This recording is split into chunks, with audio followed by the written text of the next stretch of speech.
마가복음 1장 1절에서 8절. 하나님의 아들 예수 그리스도에 관한 복음의 시작. 예언자 이사야의 글에 이제 내가 일꾼을 너보다 먼저 보내니 그가 네 갈 길을 미리 닦아 놓으리라 하였고, 또 광야에서 외치는 이의 소리가 들린다.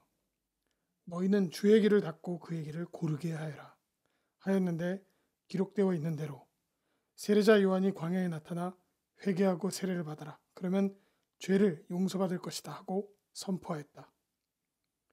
그때 온 유다 지방과 예루살렘에 사는 모든 사람이 그에게 와서 죄를 고백하며 요르단강에서 세례를 받았다. 요한은 낙타털 옷을 입고 허리에 가죽띠를 두르고 메뚜기와 들꿀을 먹으며 살았다. 그는 사람들에게 이렇게 외쳤다. 나보다 더 훌륭한 분이 내 뒤에 오신다. 나는 몸을 굽혀 그의 신발끈을 풀어드릴 만한 자격조차 없는 사람이다. 나는 너희에게 물로 세례를 베풀었지만 그분은 성령으로 세례를 베푸실 것이다. 성탄절은 예수 그리스도가 이 땅에 태어나신 날, 하나님의 아들이 이 땅에 사람과 같은 모습으로 오신 것을 기념하는 절기입니다. 그리고 예수님과 비슷한 나이에 동시대를 살면서 예수님과 함께 가장 자주 언급되는 인물이 있는데, 그분이 바로 요한입니다. 그런데 하필이면 성서에는 요한이라는 이름을 쓰는 동명이인이 여러 명이 있는 관계로 뒤에 직분을 붙여서 구분하곤 하는데요. 오늘 우리가 볼 요한은 예수 그리스도를 마지막으로 예언한 최후의 선지자 세례자 요한입니다. 세례 요한은 그러니까 예수님이 살아계시던 그 유다 지역에서 최고의 지식인이면서 떠오르는 대중 스타였습니다. 인기가 막 어마어마했습니다. 솔직히 그 당시 사람들에게 세례 요한과 예수 두 분 중에 누구를 더 잘 알고 있냐고 물어보면 아마 요한을 꼽을 가능성도 있습니다.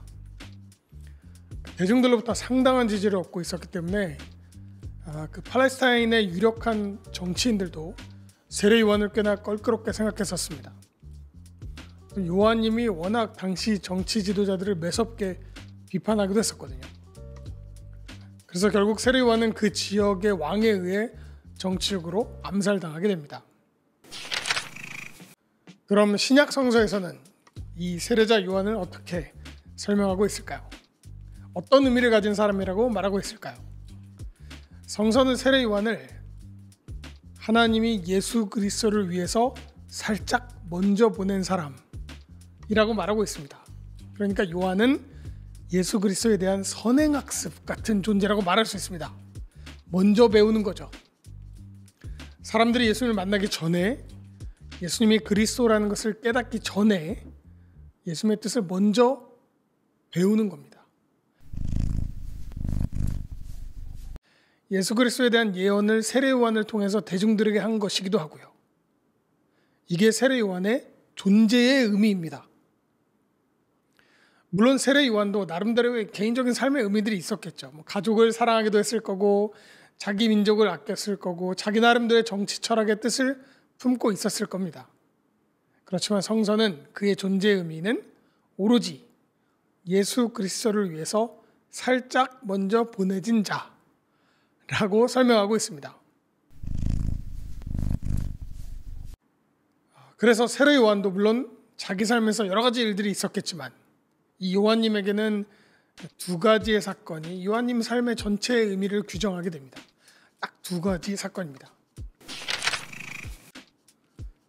첫째가 요한의 가르침 중에서 핵심적인 테마입니다. 그러니까 나보다 더 위대한 분이 나 뒤에 온다 라고 가르친 겁니다. 요한님이 이 사람들에게 이걸 계속 가르쳤거든요. 내가 가장 위대한 것이 아니다. 내가 해결자가 아니다. 찌는 나중에 온다. 이미 온 것도 아니고 나보다 나중에 온다라는 예언이었습니다. 그리고 이 예언은 곧 예수 그리스도를 통해서 바로 성취되어 버립니다. 이 예언은 예수님이 하나님의 아들인 것을 사람들이 믿게 하는 중요한 근거가 되었습니다. 만약 요한이 아니었다면 예수님은 자기 자신을 증명하기 위해서 정말 많은 시간과 노력을 했어야 했을 겁니다. 그런데 당대의 위대한 선생이자 대중들의 인기를 한몸에 받고 있던 요한이 예수를 미리 예언해 준 겁니다. 두 번째는 세례 요한이 그 예수에게 세례를 준 사건입니다. 세례 요한은 사실 위대한 분이 온다는 걸 알았지만 그게 예수인지는 처음에 인지하지 못했죠. 그러다가 세례 요한이 예수님에게 세례를 주게 됩니다. 역사적인 사건이죠. 마지막 예언자와 최후의 그리스도가 만나는 장면입니다. 클라이막스죠. 그때 세례 요한은 하나님의 영이 예수에게 내려오는 것을 보게 됩니다. 그리고 이 예수라는 청년이 메시아이고 유다와 인류를 구원할 하나님의 아들임을 깨닫게 됩니다. 성령이 요한의 세례를 통해서 그리스도에게로 내려오게 됩니다. 그리고 예수의 시대가 열린 겁니다. 이 두 가지 사건이 세례 요한 모두를 설명하게 됩니다. 그러니까 세례 요한은 하나님이 예수 그리스도를 위해서 보낸 사람이 되는 겁니다. 보내진 사람, 이게 세례 요한입니다. 자, 세례 요한은 보내진 사람입니다. 보내진 사람에게는 어떤 운명이 있는 거죠. 이렇게 보내진 사람은 그 사람의 시작부터 끝까지 어떤 목적을 위해서 소모되어진다는 말입니다. 그러니까 요한님은 태어날 때부터 죽을 때까지 예수 그리스도를 위해서 사람들에게 예수 그리스도를 더 잘 이해시키기 위해서라는 미션을 가진 채 태어났다는 말입니다. 그러니까 하나님은 예수님 주변에 적당히 이름 있고 지혜로운 사람을 그때그때 가져다 쓴 게 아닙니다. 요한님은 이 세상에 올 때부터 예수를 위하여 쓰여지기로 작정되어서 보내어졌다는 겁니다. 목적을 가진 존재가 된 것이죠. 물론 예수님 이후에도 예수님의 뜻을 배우고 그 뜻을 세상에 멀리 가르치기 위해서 보내어진 사람들도 있었습니다. 예수님의 바로 뒤에 사람들, 사도 혹은 제자라고 불리는 분들이죠. 이런 원칙을 가지고 우리를 돌아보면 말이죠. 우리를 돌아보면 우리에게도 두 가지 방식의 관계를 이해할 수 있습니다. 우선 이런 거죠. 하나님이 누군가를 보내어 나를 만나게 하는 겁니다. 혹시 여러분은 살면서 이런 사람을 만나본 적이 있나요? 마치 하나님이 나를 위해서 보낸 것 같은 사람을 경험해 보는 거죠.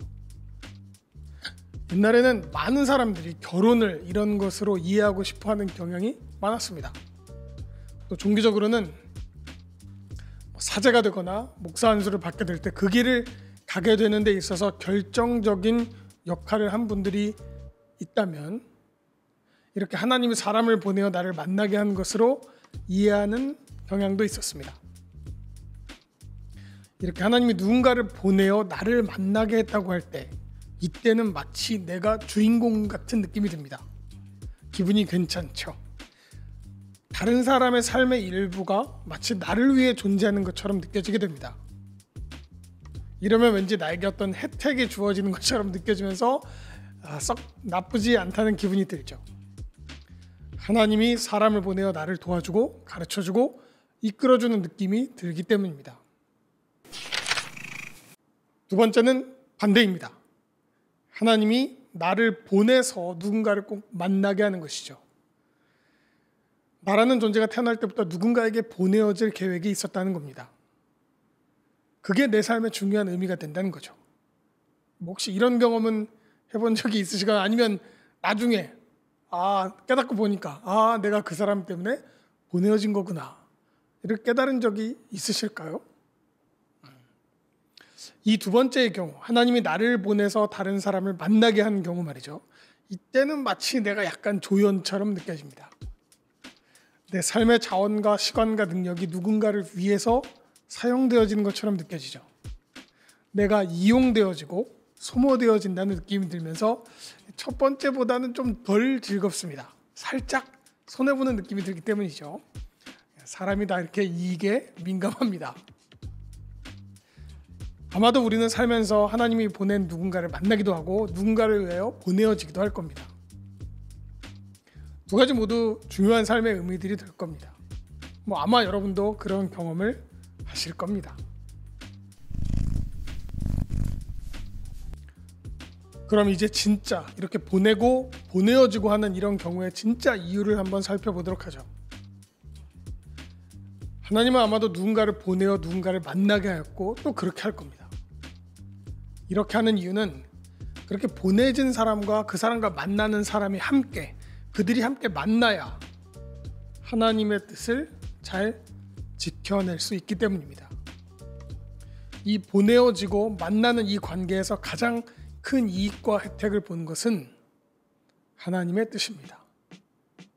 아까 이야기한 주연과 조연 같은 우리의 이익이 아니라 하나님의 뜻이 가장 큰 혜택을 보는 겁니다. 하나님의 뜻, 그러니까 하나님이 이 세상을 사랑하고 하나님이 만든 이 세계를 지켜낸다는 것에, 그것을 위해 사람이 보내어지고 그 사람이 어떤 사람을 만나는 그 관계가 필요한 겁니다. 그 관계에서 가장 그 뜻을 잘 지켜내게 되는 겁니다. 그게 두 사람이건 혹은 수백 명이건 간에 말이죠. 보내고 보내어지고 만나고 하는 이 관계에서 하나님이 가장 잘 기억되고 하나님이 가장 잘 예배되어지고 하나님의 뜻이 잘 지켜내어지는 겁니다. 그 관계가 최선인 겁니다. 하나님이 세례 요한님을 보내서 예수님을 만나게 했습니다. 그리고 이 관계에서 가장 이익을 본 것은 예수님이 아니라 하나님의 뜻입니다.